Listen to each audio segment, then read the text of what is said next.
तो दोस्तों आज की इस वीडियो में हम सिंधु घाटी सभ्यता से संबंधित 35 महत्वपूर्ण प्रश्न देखेंगे जो आप सभी के आने वाले एग्जाम के लिए महत्वपूर्ण होंगे।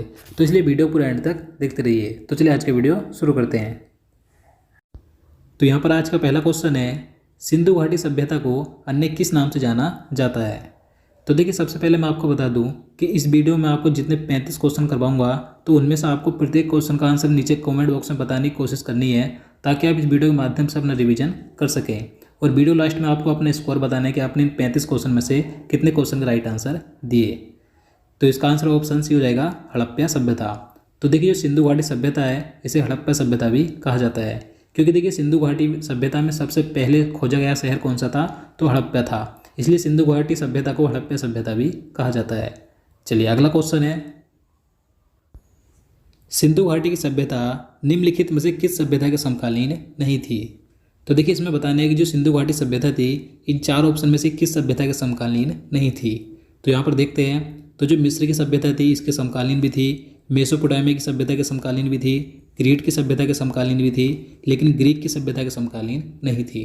तो इसका आंसर ऑप्शन डी हो जाएगा, जो सिंधु घाटी सभ्यता थी वो ग्रीक की सभ्यता के समकालीन नहीं थी। चलिए अगला क्वेश्चन है,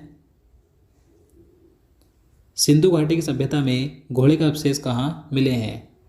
तो देखिए सिंधु घाटी सभ्यता में घोड़े का अवशेष कहाँ से प्राप्त हुए थे, तो ये सुरकोटड़ा से हुए थे। तो इसका आंसर ऑप्शन ए हो जाएगा, सुरकोटड़ा से। अब देखिए कहाँ पर है, तो ये गुजरात के कच्छ जिले में स्थित एक महत्वपूर्ण स्थल है जहाँ से घोड़े का अवशेष मिले थे।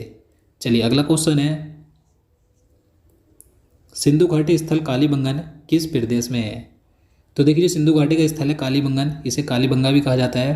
तो ये किस राज्य में है, तो ये राजस्थान राज्य में है। तो इसका आंसर ऑप्शन ए हो जाएगा, राजस्थान राज्य के हनुमान नगर जिले का एक प्राचीन स्थल है। और देखिए कालीबंगन से एक दुर्ग मिला था जो कि कई बार एग्जाम में पूछा जाता है, तो आपको याद रखना है। चलिए नेक्स्ट क्वेश्चन देखते हैं, हड़प्पा सभ्यता में मुख्य रूप से मूर्तियाँ किसकी बनी होती थीं। तो इसका आंसर ऑप्शन ए हो जाएगा, टेराकोटा की। तो देखिए हड़प्पा सभ्यता में पकी हुई मिट्टी से टेराकोटा की मूर्तियाँ बनाई जाती थी, याद रखना है। चलिए अगला क्वेश्चन है, सिंधु सभ्यता यानी कि हड़प्पा सभ्यता किस युग की थी। तो देखिए सिंधु घाटी सभ्यता थी यानी कि हड़प्पा सभ्यता थी, ये किस युग की थी, तो ये कांस्य युग की थी। तो इसका आंसर ऑप्शन ए हो जाएगा कि सिंधु घाटी सभ्यता एक कांस्य युगीन सभ्यता थी। नेक्स्ट क्वेश्चन है, सिंधु घाटी सभ्यता के लोगों का मुख्य व्यवसाय क्या था। तो देखिए कई बार क्वेश्चन पूछा जाता है तो महत्वपूर्ण है। तो सिंधु घाटी सभ्यता के लोगों का मुख्य व्यवसाय था कृषि। तो इसका आंसर ऑप्शन डी हो जाएगा, कृषि। देखिए इसके साथ यहाँ के लोग व्यवसाय और पशुपालन भी करते थे, लेकिन मुख्य व्यवसाय था कृषि। देखिए कृषि में ये लोग अनेक फसल की खेती करते थे, जैसे कि गेहूँ, जौ और कपास, याद रखना है। चलिए आगे देखते हैं, सिंधु घाटी सभ्यता के निवासी थे। तो देखिए ये क्वेश्चन भी कई बार एग्जाम में पूछा जाता है, तो मोस्ट इंपॉर्टेंट है कि जो सिंधु घाटी सभ्यता के लोग थे या यहाँ के निवासी थे वे कैसे थे, तो वे शहरी थे। तो इसका आंसर ऑप्शन भी हो जाएगा, शहरी। क्योंकि देखिए जो सिंधु घाटी सभ्यता थी ये एक नगरीय सभ्यता थी, जबकि जो वैदिक सभ्यता थी वो एक ग्रामीण सभ्यता थी, लेकिन सिंधु घाटी सभ्यता शहरी यानी कि एक नगरीय सभ्यता थी। अगला क्वेश्चन है, सिंधु सभ्यता के घर किससे बनाए जाते थे। तो देखिए जो सिंधु घाटी सभ्यता के निवासी थे तो ये किस प्रकार के घर बनाते थे, तो ये ईंटों से घर बनाते थे। तो इसका आंसर ऑप्शन ए हो जाएगा, ईंटों से। क्योंकि जो सिंधु घाटी सभ्यता थी ये एक नगरीय सभ्यता थी, यहाँ के लोग ईंटों से बने मकानों में रहते थे यानी कि घरों में रहते थे। अगला क्वेश्चन है, हड़प्पावासी किस वस्तु के उत्पादन में सर्वप्रथम थे। तो इसका राइट आंसर ऑप्शन सी हो जाएगा, कपास। तो देखिए जो हड़प्पावासी थे ये सबसे ज़्यादा किस वस्तु का उत्पादन करते थे, तो कपास का उत्पादन करते थे। कपास की खेती की शुरुआत सर्वप्रथम हड़प्पावासियों ने ही शुरू की थी, याद रखना है। चलिए आगे देखते हैं, निम्नलिखित विद्वानों में से हड़प्पा सभ्यता का सर्वप्रथम खोजकर्ता कौन था। तो देखिए हड़प्पा सभ्यता की खोज सर्वप्रथम किसने की थी, तो दयाराम साहनी ने की थी। तो इसका आंसर ऑप्शन ए हो जाएगा, दयाराम साहनी ने। कब की थी, 1921 में, याद रखना है। चलिए अगला क्वेश्चन है, सिंधु घाटी सभ्यता में खोजा गया पहला शहर कौन सा था। तो देखिए मैंने आपको पहले ही बता दिया है कि सिंधु घाटी सभ्यता में सबसे पहले खोजा गया शहर कौन सा था। तो इसका आंसर आप नीचे कमेंट बॉक्स में ज़रूर बताइएगा। तो इसका आंसर ऑप्शन ए हो जाएगा, हड़प्पा। हड़प्पा की खोज 1921 में दयाराम साहनी ने की थी, जो कि सिंधु घाटी सभ्यता में खोजा गया सबसे पहला शहर था। अगला क्वेश्चन है, सिंधु सभ्यता का पतन नगर यानी कि बंदरगाह कौन सा था? तो देखिए महत्वपूर्ण प्रश्न है, कई बार एग्जाम में क्वेश्चन देखने को मिलता है। तो इसका आंसर ऑप्शन भी हो जाएगा लोथल। लोथल सिंधु घाटी सभ्यता का प्रमुख बंदरगाह था। देखिए कहाँ पर है ये लोथल? तो एक गुजरात के भाल क्षेत्र में स्थित है। देखिए इसकी खोज 1954 में रंगनाथ राव ने की थी, तो आपको याद रखना है।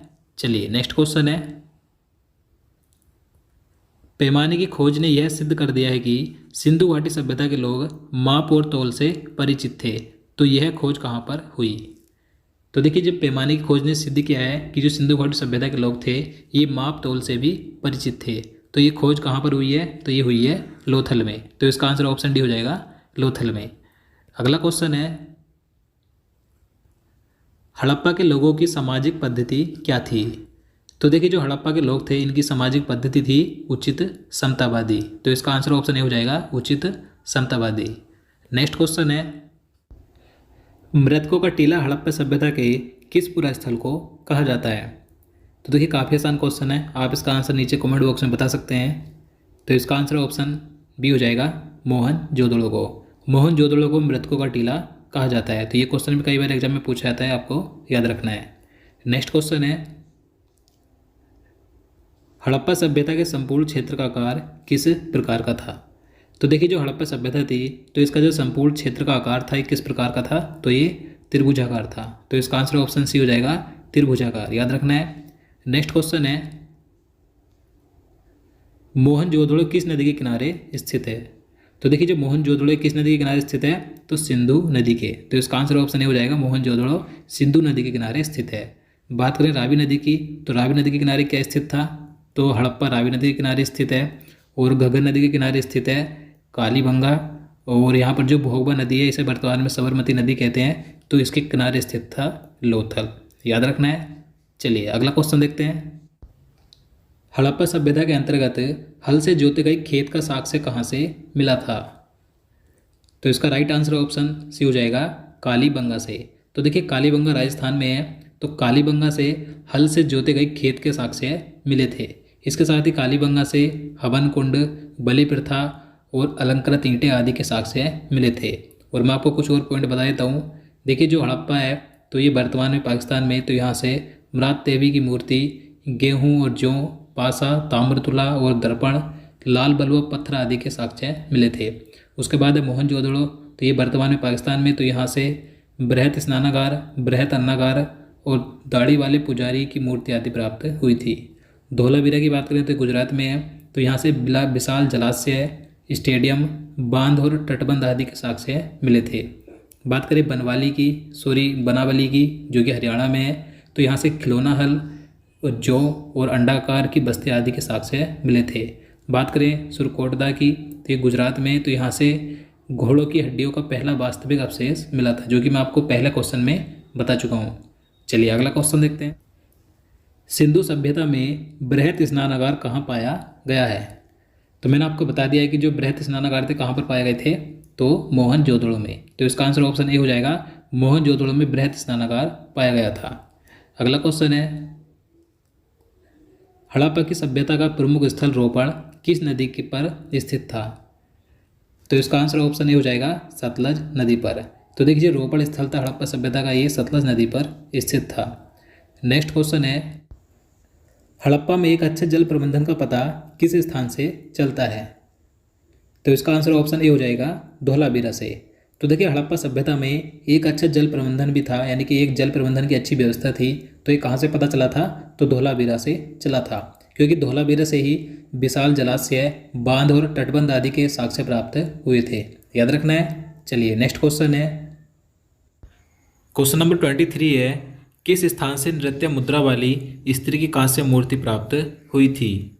तो देखिए एक डांसिंग गर्ल जो कि कांस्य की थी, कांस्य की मूर्ति थी, कहाँ से प्राप्त हुई थी?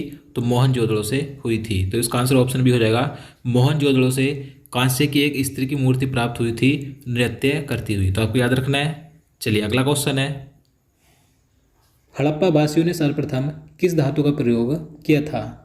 तो देखिए सर्वप्रथम हड़प्पा वासियों ने किस धातु का प्रयोग किया था? तो ये किया था तांबे का।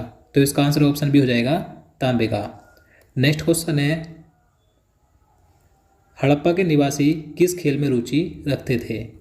तो देखिए हड़प्पा के निवासी किस खेल में रुचि रखते थे? शतरंज में। तो इसका आंसर ऑप्शन बी हो जाएगा कि हड़प्पा के निवासी शतरंज में रुचि रखते थे। नेक्स्ट क्वेश्चन है, मोहनजोदड़ो का शाब्दिक अर्थ क्या है? तो देखिए मैंने आपको पहले बताया था कि जो मोहनजोदड़ो है इसे मृतकों का टीला कहा जाता है, तो यही इसका शाब्दिक अर्थ होता है। तो इसका आंसर ऑप्शन ए हो जाएगा, मृतकों का टीला, ये इस मोहनजोदड़ो का शाब्दिक अर्थ है। अगला क्वेश्चन है, सिंधु घाटी सभ्यता का सबसे बड़ा स्थल कौन सा है? तो देखिए सिंधु घाटी सभ्यता का सबसे बड़ा स्थल है मोहनजोदड़ो। तो इसका आंसर ऑप्शन डी हो जाएगा, मोहनजोदड़ो सिंधु घाटी सभ्यता का सबसे बड़ा स्थल था। नेक्स्ट क्वेश्चन है, मोहनजोदड़ो में सबसे बड़ा भवन कौन सा है? तो अब बात करें मोहनजोदड़ो में सबसे बड़ा भवन कौन सा था, तो उसका नाम है धान्यागार। तो इसका आंसर ऑप्शन डी हो जाएगा, धान्यागार मोहनजोदड़ो में सबसे बड़ा भवन था। नेक्स्ट क्वेश्चन है, सिंधु घाटी सभ्यता की लिपि कौन सी है? तो देखिए सिंधु घाटी सभ्यता की लिपि कौन सी थी, तो ये ज्ञात नहीं है। तो इसका आंसर ऑप्शन डी हो जाएगा कि सिंधु घाटी सभ्यता की कोई भी लिपि अभी तक ज्ञात नहीं हुई है। अगला क्वेश्चन है, सिंधु घाटी सभ्यता के शहरों की गलियां कैसी थीं? तो देखिए सिंधु घाटी सभ्यता के शहरों की गलियां थीं चौड़ी और सीधी। तो इसका आंसर ऑप्शन ए हो जाएगा, चौड़ी और सीधी। और यहाँ की सड़कें एक दूसरे को समकोण पर काटती थीं, याद रखना है। चलिए अगला क्वेश्चन है, कालीबंगा का अर्थ क्या है? तो देखिए जो कालीबंगा है इसे कालीबंगन कहा जाता है, मैंने आपको बता दिया पहले भी। तो कालीबंगा का अर्थ क्या होता है? काले रंग की चूड़ियाँ। तो इसका आंसर ऑप्शन बी हो जाएगा, काले रंग की चूड़ियाँ। अगला क्वेश्चन है, हड़प्पा या सिंधु घाटी सभ्यता में पवित्र पशु कौन थे? तो देखिए सिंधु घाटी सभ्यता में पवित्र पशु किसे माना जाता था? तो कुबड़ वाला बैल और एक सुरंग युक्त पशु। तो इसका आंसर ऑप्शन सी हो जाएगा। और देखिए यहाँ पर जो मोहरें थी, इस सभ्यता में जो मोहरें थी, तो उन पर कुबड़ वाला जो बैल था तो इसका अधिक चित्र मिलता है। इसके साथ ही एक सुरंग युक्त पशु का चित्र भी मिलता है यहाँ की मोहरों पर। चलिए नेक्स्ट क्वेश्चन है, सिंधु घाटी सभ्यता के लोगों का मुख्य भोजन क्या था? तो इसका आंसर ऑप्शन भी हो जाएगा, गेहूं और जौ। जैसे कि मैंने आपको पहले ही बताया था कि जो सिंधु घाटी सभ्यता थी तो यहाँ के लोग अधिकतर किसी खेती करते थे? गेहूं की, जौ की और कपास की। तो यहाँ के लोगों का मुख्य भोजन था गेहूं और जौ। अगला क्वेश्चन है, हड़प्पा सभ्यता का कुल क्षेत्रफल कितना है? तो देखिए हड़प्पा सभ्यता का कुल क्षेत्रफल कितना है? तो 12,99,600 वर्ग किलोमीटर है, लगभग 13 लाख वर्ग किलोमीटर है। तो इसका आंसर ऑप्शन ए हो जाएगा, लगभग 13 लाख वर्ग किलोमीटर। सही मैंने यहाँ पर आपको बता दिया है। तो अगला क्वेश्चन है, सिंधु घाटी सभ्यता जानी जाती है? तो देखिए जो सिंधु घाटी सभ्यता ये किस लिए जानी जाती है? तो ये अपने नगर नियोजन के लिए जानी जाती है, क्योंकि ये एक नगरीय सभ्यता थी। तो इसका आंसर ऑप्शन ए हो जाएगा, नगर नियोजन के लिए। तो दोस्तों आज के लिए इतना ही। उम्मीद करता हूँ आपको वीडियो पसंद आया होगा। अगर आपको वीडियो अच्छा लगा हो, आपके लिए हेल्पफुल हो, तो प्लीज़ वीडियो को लाइक और शेयर करना, साथ ही चैनल को भी सब्सक्राइब कर लेना। और देखिए अगर आप किसी भी टॉपिक पर वीडियो चाहते हैं तो आप नीचे कमेंट बॉक्स में बता सकते हैं। अगर आप किसी भी टॉपिक पर कहोगे तो मैं उस पर वीडियो बना दूंगा। तो दोस्तों मिलते हैं नेक्स्ट वीडियो में। जय हिंद, जय भारत।